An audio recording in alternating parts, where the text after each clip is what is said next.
नमस्कार. भारतीय जनता पार्टी प्रदेश कार्यालयामध्ये आयोजित या पत्रकार परिषदेमध्ये आपल्या सगळ्यांचं स्वागत.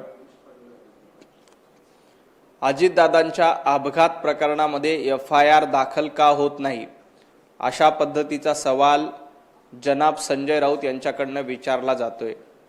या प्रकरणामध्ये ADR दाखल झालेला आहे आणि कुठलाही अपघात झाला असेल तर त्या प्रकरणामध्ये आधी ADRच दाखल होतो.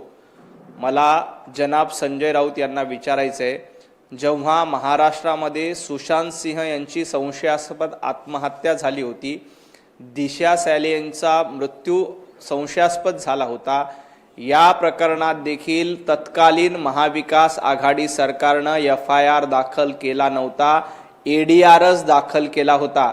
संजय राऊत, मग त्यावेळेला तुम्ही FIR दाखल का केला नव्हता? तुम्हाला कायद्याचं ज्ञान नसेल तर जरा कायद्याचे धडे घ्या आणि कायद्याचा थोडासा अभ्यास करा. कुठलाही अपघात झाला असेल तर त्या प्रकरणामध्ये ADRच दाखल होतो आणि ADRच्या मार्फत चौकशी केली जाते. सुशांत सिंह प्रकरण, दिशा सॅलियन प्रकरणामध्ये देखील ADRच दाखल झाला होता आणि आता अजितदादा प्रकरणामध्ये देखील ADR दाखल झालाय. आणि एवढंच नाही तर SITच्या मार्फत तपास देखील केली जाते, चौकशी देखील सुरू आहे.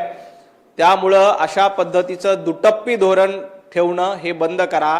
असंच सांगायचं असेल तर तुम्ही कशा पद्धतीनं महाविकास आघाडीचं सरकार असताना मुखवटे काय काय घातले होते आणि तुमच्या मुखवट्याखाली काय काय दडलं होतं हे सांगायला लागलो तर संजय राऊत आणि उभाटा गट तुम्हाला तोंड दाखवायला जागा मिळणार नाही.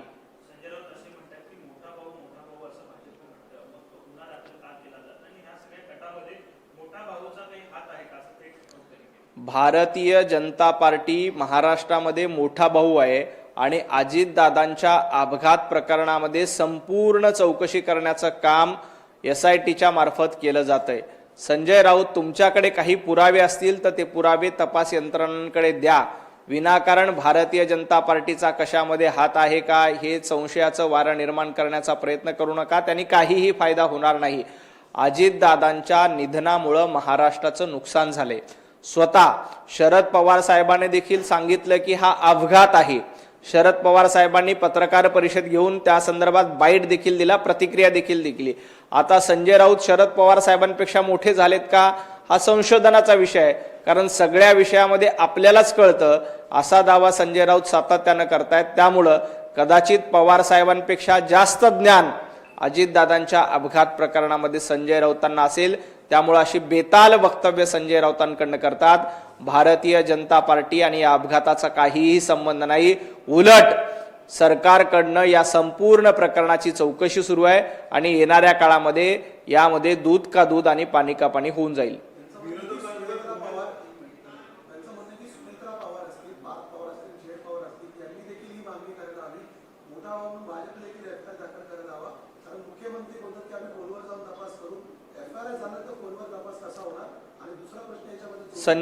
संजय राऊत, कायद्याचं थोडंसं माहिती घ्या, कायद्याचं ज्ञान घ्या. नसेल तर एखाद्या कायदे तज्ञाकडे ट्युशन लावा.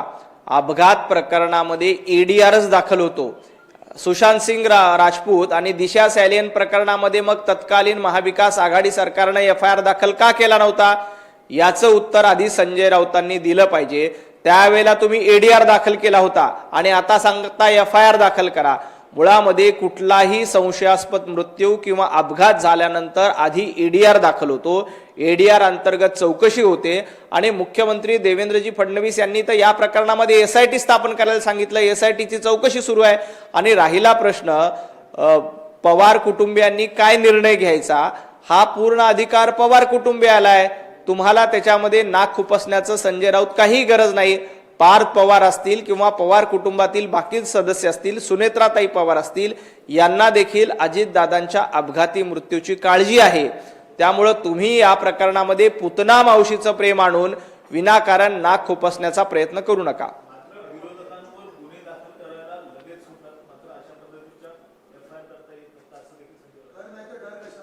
नाही, कर नाही, त्याला डर नाहीच आहे.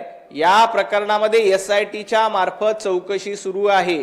या चौकशीमध्ये जे कोणी दोषी असतील त्याच्यावर निश्चितपणे कारवाई होईल आणि हा निव्वळ अपघात असेल तर मग कुणावर कारवाई करायची हा देखील प्रश्न आहे. परंतु हा सगळा तपासाचा भाग आहे. तपासामधून जे काही सत्य आहे ते सत्य बाहेर येईल. संजय राऊत, आम्ही तपासाला चौकशीला घाबरत नाही. तुम्हाला हवा असेल, तुमच्या इथल्या यंत्रणांवर विश्वास नसेल तर तुमचा सध्या पाकिस्तानवर जास्त विश्वास आहे. पाकिस्तानवर तुमचं जास्त प्रेम आहे. पाकिस्तानची एखादी चौकशी समिती या प्रकरणामध्ये नेमायची असेल तर नेमा, आमची त्याला काही हरकत नाही. कारण गेल्या काही दिवसापासून पाकिस्तानची प्रवक्तेगिरी करण्याचं काम संजय राऊतांकडनं केलं जातंय.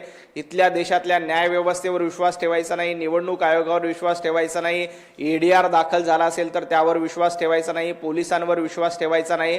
तर संजय राऊतांनी आंतरराष्ट्रीय कोर्टामध्ये जावं आणि या प्रकरणात पाकिस्तानच्या अध्यक्षतेखाली एखादी समिती नेमावी आणि त्या समितीचं सदस्यपद स्वतः तपास प्रमुख म्हणून संजय राऊत यांनी देखील घ्यावं आणि या संपूर्ण प्रकरणाच्या चौकशीची मागणी आंतरराष्ट्रीय कोर्टामध्ये आणि आंतरराष्ट्रीय पातळीवर जाऊन करावी. भारतीय जनता पार्टीला यात घाबरण्याचं काही कारण नाही.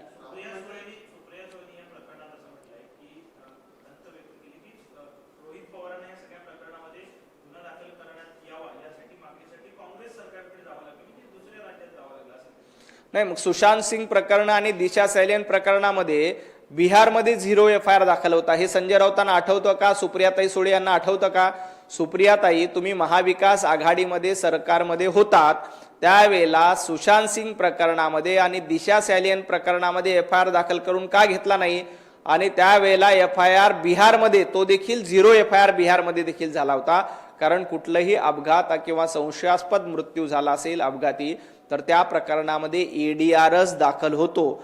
हा नियम आहे, हा कायदा आहे. आता सुप्रियाताईंना हा कायदा लक्षात येत नसेल किंवा संजय राऊतांना तो लक्षात येणारच नाही, कारण त्यांना लक्षात करून घ्यायचं नाहीये. महाविकास आघाडी सरकार असताना वेगळा न्याय आणि आता महायुतीचं सरकार आलं की लगेच FIR दाखल करा, असं होत नसतो. कायदा हा कायद्याप्रमाणे चालतो, नियमाप्रमाणे सगळ्या गोष्टी होतात. EDR अंतर्गत या संपूर्ण प्रकरणाची चौकशी सुरू आहे.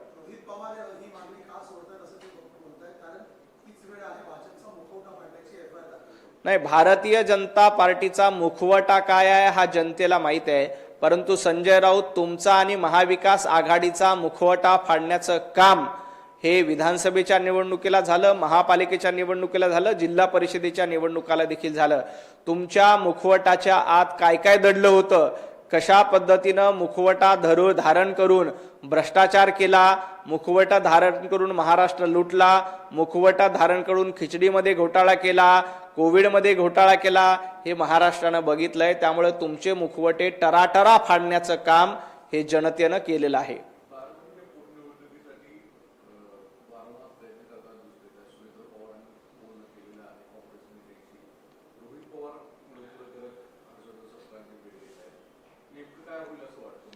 बारामती विधानसभेची पोटनिवडणूक बिनविरोध व्हावी अशी भारतीय जनता पार्टी आणि महायुतीची इच्छा आहे. अजितदादांच्या अपघाती मृत्यूनंतर ही पोटनिवडणूक होते आणि तिथे स्वतः सुनेत्राताई पवार निवडणूक लढतायत आणि आपल्या सगळ्यांना माहिती आहे की सुनेत्राताई पवार यांचा दणदणीत विजय या निवडणुकीमध्ये होणार आहे. तरीही काँग्रेसनं जाणीवपूर्वक उमेदवारी देऊन विघ्न आणण्याचा प्रयत्न या निमित्ताने केला जातोय. माझी काँग्रेसच्या नेत्यांना आणि काँग्रेसच्या सगळ्यांनाच विनंती आहे की अशा पद्धती अपघाती मृत्यू झाल्यानंतर ही निवडणूक बिनविरोध केली पाहिजे. परंतु काँग्रेसने ही परंपरा याच्या आधी देखील पायदळी तोडली. तुम्हाला आठवत असेल तर स्वर्गीय गोपीनाथजी मुंडे यांचं निधन झाल्यानंतर त्या ठिकाणी देखील काँग्रेसनं उमेदवार दिला होता. काँग्रेस अशा पद्धतीनं विघ्न संतोषी पार्टी आहे. त्यामुळं त्यांना विनंती केली जाते. स्वतः सुनेत्राताई पवार यांनी देखील हर्षवर्धन सपकाळ यांना विनंती केली. माझी माहिती अशी आहे की शरद पवार साहेबांना देखील काँग्रेसला सल्ला दिलाय की तुम्ही ही निवडणूक बिनविरोध करा. आता काँग्रेसच्या नेत्यांना आणि हर्षवर्धन सपकाळ यांना ठरवायचंय की ती विनंती पाळायची का धुडकून लावायची. परंतु काँग्रेसने ही विनंती नाही ऐकली तर काँग्रेसला निश्चितपणे जनता धुडकावून लावल्याशिवाय राहणार नाही.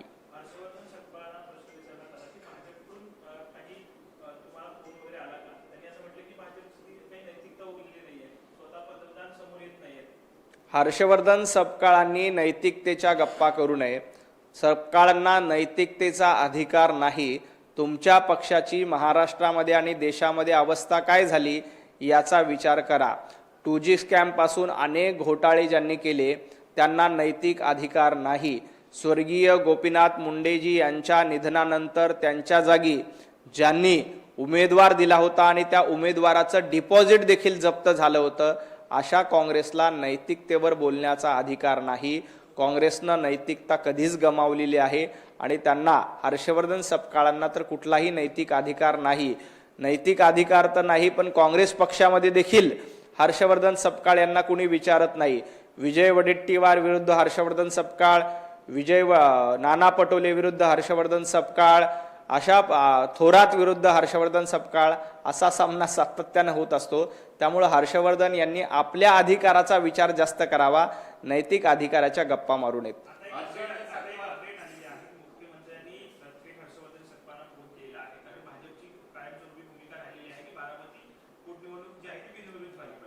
निश्चितपणे ही निवडणूक बिनविरोध व्हावी अशी देवेंद्रजी फडणवीस यांची पहिल्या दिवसांपासून इच्छा आहे आणि त्यासाठी देवाभाऊंनी हर्षवर्धन सपकाळजी यांना फोन केला असेल तर अतिशय चांगली गोष्ट आहे। कारण कुठल्याही निवडणुकीमध्ये अशा पद्धतीचं अपघाती निधन झाल्यानंतर ती बिनविरोधच झाली पाहिजे, परंतु काँग्रेस जाणीवपूर्वक खोडा घालण्याचा प्रयत्न करते। आता स्वतः महाराष्ट्राचे मुख्यमंत्री देवेंद्रजी फडणवीस साहेब यांनी त्यांना विनंती केली असेल तर किमान हर्षवर्धन सपकाळ यांनी ही विनंती ऐकली पाहिजे आणि बारामतीची पोटनिवडणूक ही बिनविरोध झाली पाहिजे। एवढंच नाही तर राहुरी विधानसभा देखील अशाच पद्धतीनं निधनानंतर रिक्त झालेली आहे। राहुरी विधानसभेची पोटनिवडणूक देखील बिनविरोध झाली पाहिजे अशी भारतीय जनता पार्टी आणि महायुतीची इच्छा आहे। आता काँग्रेसला विनंती आहे की त्यांनी अशा पद्धतीनं या निवडणुकीत खोडा न घालता बिनविरोधपणे ही निवडणूक होण्यासाठी आपले उमेदवारी अर्ज मागे घेतले पाहिजे।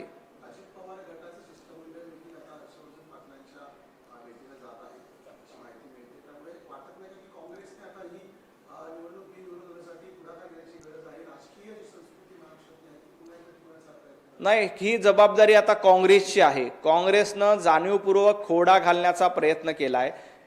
ही जागा त्या महाविकास आघाडीमध्ये ही काँग्रेसच्या वाट्याला येत नव्हती। ही मुळामध्ये शरद पवार साहेबांचा गट ही निवडणूक विधानसभेला लढला होता। काँग्रेसला त्या जागा मागण्याचा देखील अधिकार नव्हता। तरीही राजकीय पक्ष म्हणून प्रत्येकाला निवडणूक लढण्याचा अधिकार असतो, तो त्यांनी लढला पाहिजे।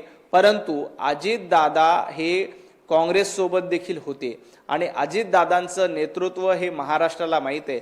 अजितदादांनी सर्व पक्षांसोबत काम केलेलं आहे आणि अजितदादांचं कर्तृत्व लक्षात घेऊन महाराष्ट्राचे जवळपास 6 वेळा उपमुख्यमंत्री राहिलेले आहेत। त्यांनी लोकसभेचं प्रतिनिधित्व केलं, विधानसभेचं प्रतिनिधित्व केलं। एवढा मोठा राजकीय नेता जेव्हा एखाद्या अपघाती निधनात जातो आणि तिथे पोटनिवडणूक होते त्यावेळेला सर्वच राजकीय पक्षांनी सामंजस्य दाखवायला हवं। आम्ही देखील स्वर्गीय RR पाटील यांच्या निधनानंतर जेव्हा निवडणूक झाली होती तेव्हा त्यावेळेला उमेदवारी अर्ज दाखल केला नव्हता। किमान एवढं सौजन्य आता काँग्रेसनं दाखवायला हवं।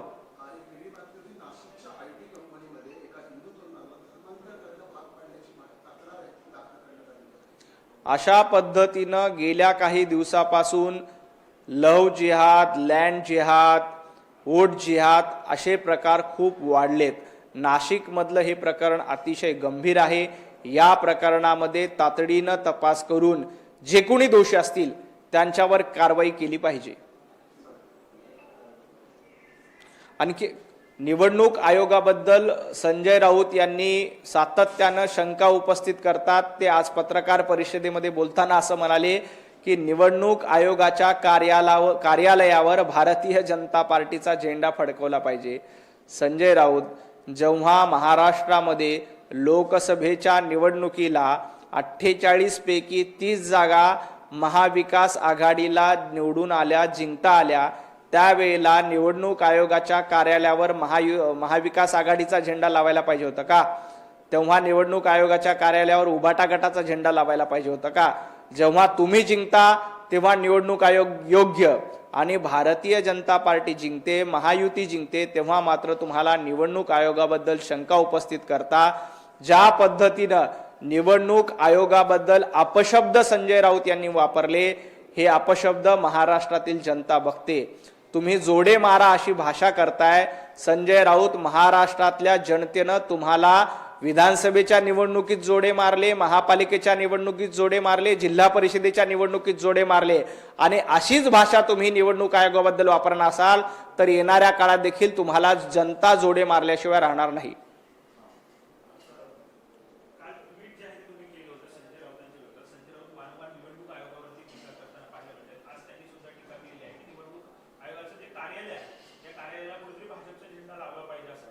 ज्या पद्धतीनं सातत्यानं संजय राऊतांकडून अशी वक्तव्य येतात, तुम्ही जिंकता तेव्हा सर्व काही अलबेल आणि भारतीय जनता पार्टी महायुती जिंकते तेव्हा सगळं काही चुकीचं, जोडे मारायचेच असतील तर संजय राऊत सगळ्यात जास्त जोडे तुम्हाला मारले जातील, कारण तुम्ही जोडे खायच्याच लायकीचे आहात. ज्या पद्धतीची वक्तव्य आणि मुक्ताफळं तुम्ही उधळतायत, महाराष्ट्रातल्या जनतेनं तुमच्या थोबाडावर विधानसभेच्या निवडणुकीत जोडे मारले, जिल्हा परिषदेच्या निवडणुकीत जोडे मारले, महापालिकेच्या निवडणुकीत देखील जोडे मारले आणि अशीच बेताल वक्तव्य करत राहाल तर येणाऱ्या काळामध्ये जोड्यांचा प्रसाद संजय राऊतांना आणखी मिळत राहील.